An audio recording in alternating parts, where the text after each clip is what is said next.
Assalamualaikum warahmatullahi wabarakatuh. Kami dari kelompok 3, kelas pembelajaran mesin I1, akan menjelaskan tentang artikel yang kami kutip, yaitu yang berjudul Application of Support Vector Machine Algorithm for Early Differential Diagnosis of Prostate Cancer.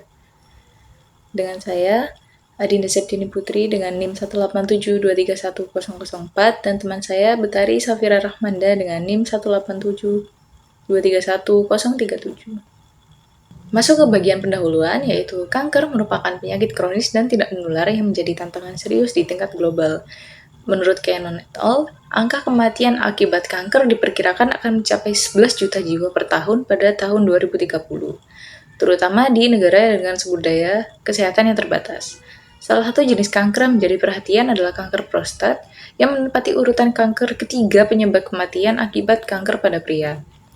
Data WHO pada tahun 2020 menunjukkan lebih dari 1,4 juta kasus baru dan 370.000 kematian akibat prostat cancer pada tahun 2020. Kelenjar prostat yang terletak di bawah kandung kemih dan di depan rektum memproduksi sekitar 20% cairan semen. Ketika sel-sel prostat ini bermutasi menjadi kanker, muncul gejala awal seperti kesulitan buang air kecil, nyeri panggul, darah dalam urin, dan disfungsi ereksi, yang seringkali menyerupai penyakit lain seperti benign prostate hyperplasia. Faktor risiko utama prostate cancer antara lain yaitu usia lanjut, riwayat keluarga, ras, serta gaya hidup yang tidak sehat. Laporan American Cancer Society pada tahun 2022 menyebutkan bahwa 1 dari 9 pria berisiko didiagnosis prostat cancer dalam hidupnya, terutama di antara usia 65 tahun. Metode klinis konvensional seperti biopsi, DRE, dan PSA memiliki keterbatasan. Biopsi bersifat invasif, DRE memiliki akurasi rendah, dan PCA sering memunculkan hasil positif palsu atau overdiagnosis.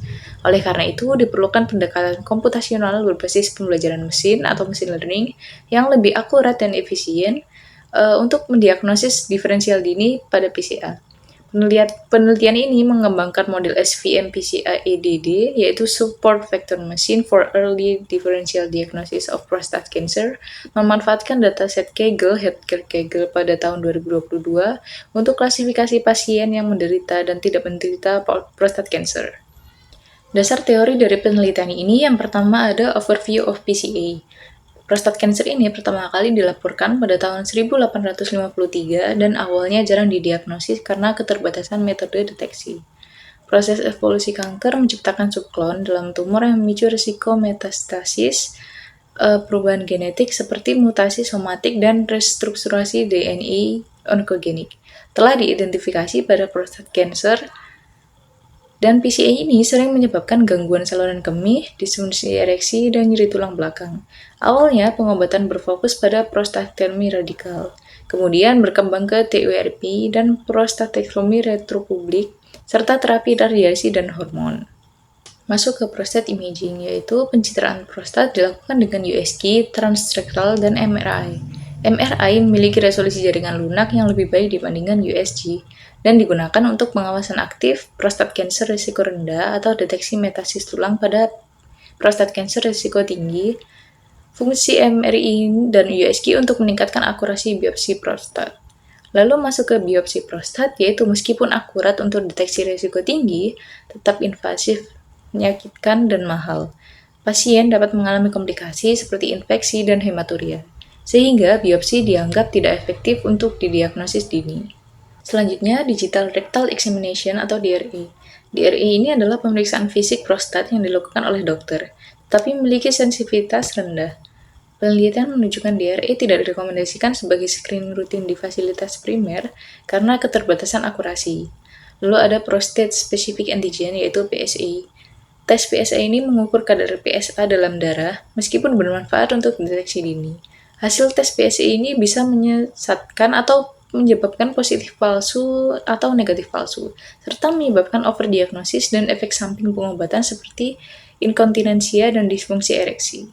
Ini pun masuk ke faktor-faktor penyebab yang berkaitan dengan prostat cancer, dan risiko prostat cancer ini meningkat seiring usia, terutama pada pria usia 50 tahun ke atas. Obesitas, riwayat keluarga, gaya hidup yang tidak sehat seperti kurang olahraga dan konsumsi daging yang tinggi, serta kadar testosteron yang tinggi dan kekurangan vitamin D juga menjadi faktor pendukung. Lalu masuk ke diferensial diagnosis, di mana diagnosis diferensial ini penting untuk membedakan prostat cancer dari kondisi serupa seperti BPH. Proses ini meliputi analisis gejala, identifikasi kemungkinan penyebab, dan eliminasi yang kurang mungkin. Teknologi seperti pembelajaran mesin membantu meningkatkan akurasi diagnosis. Berbagai teknik kecerdasan komputasional telah digunakan untuk diagnosis dan prediksi prostat cancer, terutama Artificial Neural Networks atau ANN, Generative Algorithms atau GA, dan Evolutionary Algorithm atau EA, Fuzzy System, dan Super Vector Machines. Studi menunjukkan efektivitas teknik dalam proses data kompleks, meskipun sebagian besar penelitian masih berfokus pada segmentasi citra medis tahap lanjut dan bukan diagnosis diferensial dini berbasis gejala non-citra. Nah, dari literatur yang telah ditinjau sebelumnya, dapat disimpulkan bahwa yang pertama, prostat cancer ini lebih umum pada pria lanjut usia. Yang kedua, ada diagnosis dini lebih efektif untuk mencegah metastas. Dan yang ketiga, ada gejala PCA, mirip dengan BPH, menuntut diagnosis diferensial yang akurat. Serta yang terakhir ada variabel seperti usia, PSA, BMI, kebiasaan merokok, tekanan darah, dan skor glycemic sering digunakan dalam pengembangan model prediksi prostat cancer. Assalamualaikum warahmatullahi wabarakatuh. Perkenalkan nama saya Putri Safira Ramanda dengan NIM 187231037. Sekarang di sini saya akan menjelaskan mengenai metodologi penelitian. Untuk metodologi penelitian sendiri terdapat analisis perspektif dokter terhadap diagnosis dan pengobatan PCA. Penelitian ini mengevaluasi pandangan dan diagnosis pandangan dokter di lab Lagus terhadap diagnosis dini dan pengobatan kanker prostat serta penggunaan sistem cerdas sebagai alat bantu. Data diperoleh dari 48 kuesioner atau 80% yang dikembangkan dari 20 rumah sakit melibatkan 10 spesialis dan 38 non-spesialis. Kuesioner terdiri dari dua bagian, yaitu data demografis dan literasi, serta sikap terhadap teknologi diagnosis. Analisis menggunakan Excel dengan skala Likert 5 poin. Untuk statistik karakteristik respondennya yang dapat dilihat dari tabel, mayoritas responden pria usia lebih dari 40 tahun dan berpengalaman lebih dari 11 tahun. Spesialis terbanyak adalah urolog dan atau onkolog, yaitu sejumlah 40% pernah merujuk pasien PCA. Hanya 31,3% menggunakan aplikasi diagnosis, sisanya metode konvensional. Semua dokter setuju sistem cerdas penting untuk diagnosis dini. PCA, 95% menyatakan PCA sering terdiagnosis terlambat.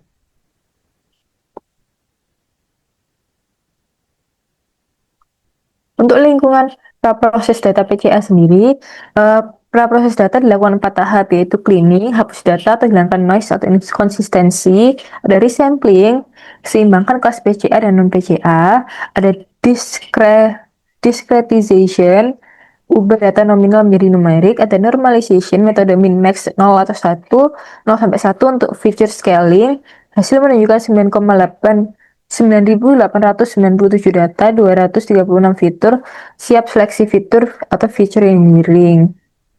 Untuk seleksi dan ekstraksi fitur tujuannya untuk mengurangi dimensi data, juga akurasi model. Digunakan dua teknik, yaitu fitur selection, pilih fitur penting, select K-base dan Chi-square, dan juga ada fitur extraction buat fitur baru dari gabungan PCA. PCA lebih efisien karena tetap mempertahankan informasi penting. Untuk anunya ada select K-base, yaitu algoritma dari skit-learn univative selection. Skor tiap fitur dihitung, 12 fitur teratas dipilih, gunakan F-value karena data numerik dan kategorikal. Ada Chi-square, uji Chi-square nilai selisih observasi dan ekspektasi. Fitur dengan nilai X kuadrat tertinggi dianggap paling relevan. Ada PCA, ubah fitur berkorelasi menjadi komponen utama tak berkorelasi. Komponen pertama punya varians terbesar, makin tinggi makin penting. Ada data splitting. Atasnya dibagi latih uji sebanyak 70 dan 30, yaitu 7.000 dan 3.000. Rasio ini beri akurasi terbaik dibandingkan rasio lain. Selanjutnya ada desain konseptual SVM PCA EDD yang diusulkan. Model SVM menggunakan dataset latih Theta berupa pasangan faktor fitur Xi dan label kelas Y. Dimensi fitur adalah M, jumlah data adalah N. Tujuan, cari hyperline optimal di ruang berdimensi M untuk klasifikasi biner. Untuk rumusan klasifikasi linearnya dapat dilihat pada PPT. SVM bekerja dengan mencari margin maksimum antara dua kelas, mampu memprediksi cepat meskipun ukuran data besar menggunakan k-tuple pelatihan terdekat dari data uji dan untuk klasifikasi. SVM berbasis teori pembelajaran statistik klasik dan hasilkan model yang mudah diinterpretasikan. Supervektor adalah titik data terdekat ke hyperplane yang menentukan posisi hyperplane. Titik non-support vektor tidak mempengaruhi hyperplane.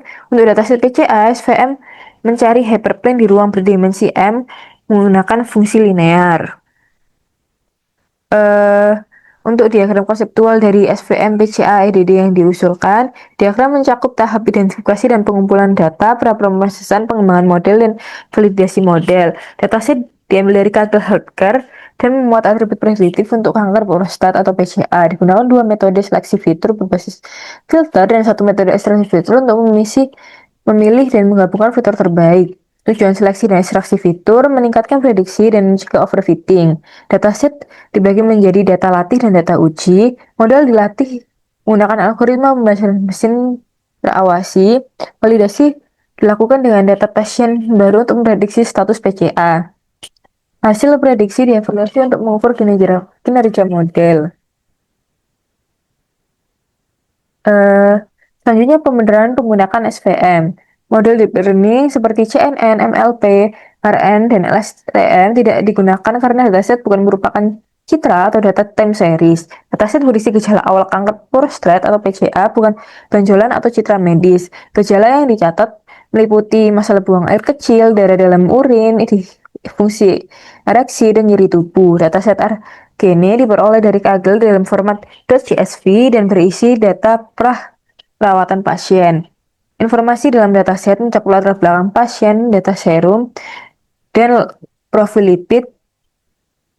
Fitur yang digunakan meliputi usia, BMI, ras riwayat keluarga, dan gejala fisik. Model SVM dipilih karena efektif untuk klasifikasi dataset outlier dan cocok untuk dataset dengan fitur kompleks. SVM membantu mengatasi ketidakseimbangan kelas dan mengurangi dimensi data. Untuk matriks kebingungan, untuk evaluasi kinerja SVM PCA EDD, penelitian mengevaluasi kinerja model SVM PCA EDD menggunakan akurasi, sensitivitas, spesifisitas, dan ROC. Evaluasi dilakukan berdasarkan koefisien matrik dan hasil prediksi data. Pelatihan, nilai TP, FP, FN, TN digunakan untuk menghitung matrik evaluasi. Sensitivitas mengukur kemampuan model mendeteksi pasien dengan positif PCA secara benar. Spesifisitas mengukur kemampuan model mendeteksi pasien negatif PCA secara benar. Gabungan metrik tersebut mencerminkan keakuratan dan keandalan model secara keseluruhan. Untuk deskripsi datasetnya sendiri, dataset berisi data medis 100 pasien kanker prostat terdiri dari 10 variabel, 8 numerik, 1 kategorikal, yang dimana kategorikal itu merupakan hasil diagnosis, dan juga satu kolom untuk ID. Cocok untuk studi klasifikasi dan prediksi berbasis gejala awal. Untuk deskripsi variabelnya, yang pertama ada ID, penanda unik pasien, bukan fitur prediktif. Yang kedua ada radius, ukuran rata-rata radius inti tumor. Tekstur, variasi pola piksel tumor, kehalusan permukaan. Ada perimeter, keliling kontur tumor. Area, luas permukaan tumor, smoothness, tingkat kehalusan kontur tumor, compactness, kepadatan bentuk tumor, simetri, tingkat simetris tumor, fractal dimension, kompleksitas permukaan tumor, ada dan diagnosis result, target klasifikasi atau malignant benign. Tujuan penggunaan untuk klasifikasi dengan algoritma seperti SVM, decision tree, dan random forest berguna dalam pembelajaran feature selection, preprocessing, dan evaluasi model klasifikasi medis. Sekian presentasi dari kami. Bila ada kesalahan mohon dimaafkan. Wassalamualaikum warahmatullahi wabarakatuh.